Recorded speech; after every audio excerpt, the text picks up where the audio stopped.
ఈ నెల 11వ తారీఖు జరుగు కొత్తగూడెం కార్పొరేషన్ ఎన్నికల్లో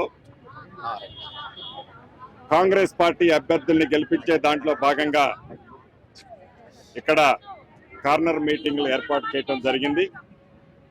ప్రధానంగా రాష్ట్ర వ్యాప్తంగా జరుగుతున్న ఈ అర్బన్ ఎన్నికలలో ఏవైతే మున్సిపాలిటీలు కార్పొరేషన్లలో 11వ తారీఖు జరిగే ఎన్నికల్లో అత్యధిక సీట్లు కాంగ్రెస్ పార్టీ అభ్యర్థులు గెలవబోతున్నారు.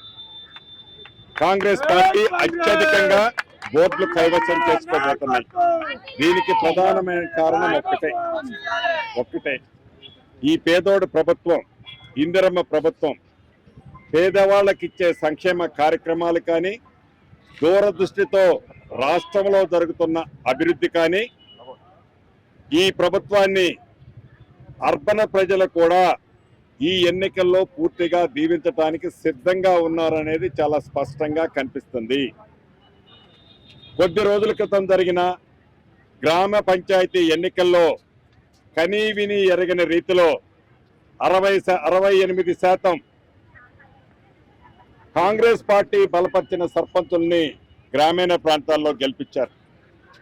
అదే రకంగా పట్టణ ప్రాంతాల్లో కూడా 80 నుంచి 85% కాంగ్రెస్ పార్టీ బలపరిచిన అభ్యర్థుల్ని గెలిపిస్తున్నారు.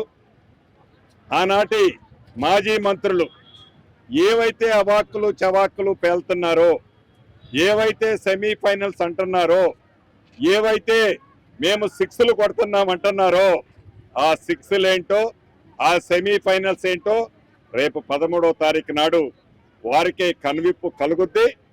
కనువిప్పు కలిగిన తర్వాత మరి ఏడుంటారా, అమెరికాకి ప్రయాణం అవుతారా చూద్దాం.